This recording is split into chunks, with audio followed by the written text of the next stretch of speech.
Hello. Oh gosh, you're like really close to my face. Um, so I had a really funny run in at the post office today, and it went a little something like this.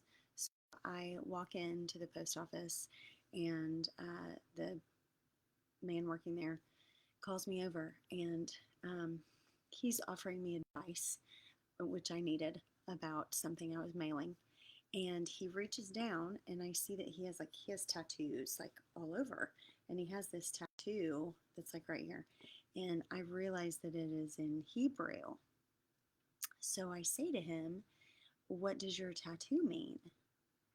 And so he says something like Yeshua something, and he says, do you know what that means? And I said, uh well, I'm a pastor, so I should, but no, I do not. Um, I think I heard Jesus in there. I heard Joshua in there. Jesus. Well, he explained to me what his tattoo was. It did have Jesus in it. Um, and then he said, where are you a pastor? And I told him, and he said, what denomination is that? And I said, well, we're Presbyterian, but I'm ordained in the Baptist tradition. And we actually have just like a smorgasbord of people there that just worship together. Um, and he says, so are you non denominational? And I said, well, no, we're Presbyterian. And he's like, well, what are you doing? Are you like Unitarian? Like you're just trying to please everybody? And I was like, um, well, and then he said, are you Calvinists? And I said, and he just keeps asking questions. Like I'm like a deer in headlights. And he's like, are you dispensationalists? Uh, and I mean, like he was pulling out words, people. He was pulling out words that I had not heard since 2006 seminary.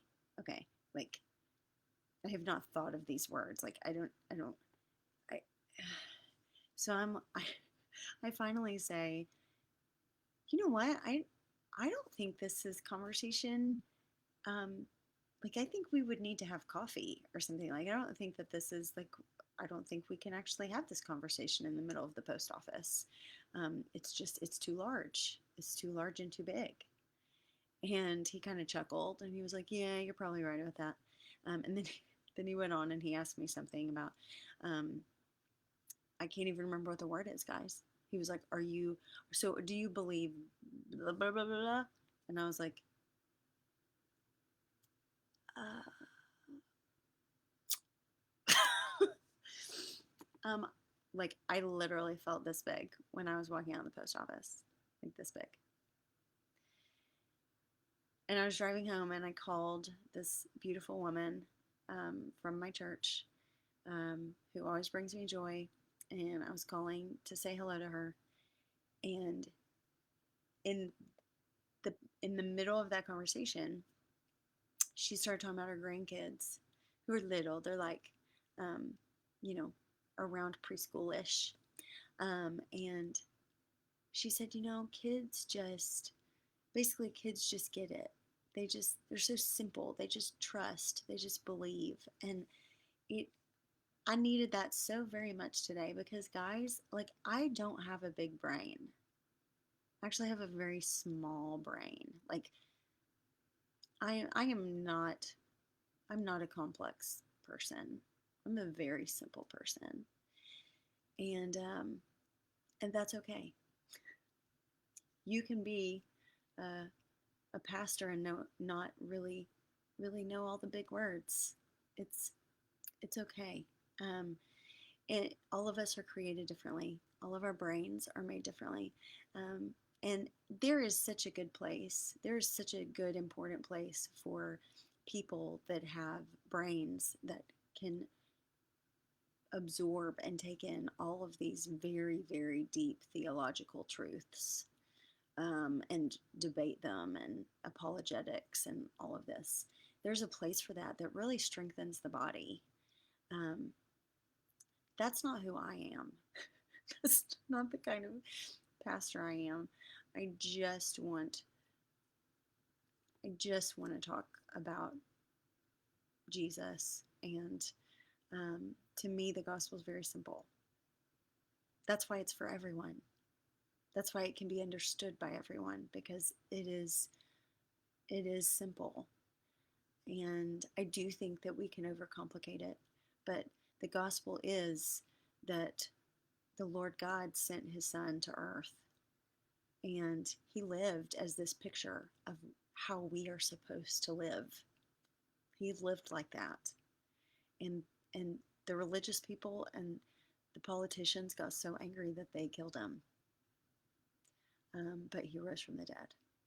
And he is why we are still in 2022 doing what we are doing and preaching the gospel of who he is, because he is the hope.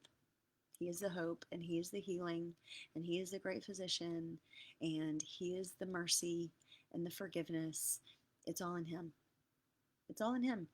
And you don't have to know big words for that. So I guess I'm comforting myself and also maybe comforting you. I don't really know. But the goal here is just to say you don't have to know all the big words. And you don't have to feel inadequate. You should not feel inadequate about your faith, how little or how much you know. Okay? Just believe. Just believe in the Lord. Believe that he created all things and he is still sustaining it. And every good thing comes from him. And we are called to acknowledge that. We are called to acknowledge him. We're called to praise who the Lord God is and not have our attention on all these other things. So keep the faith. It is simple. Do not judge yourselves. I do not judge you for what you know or do not know. You know enough.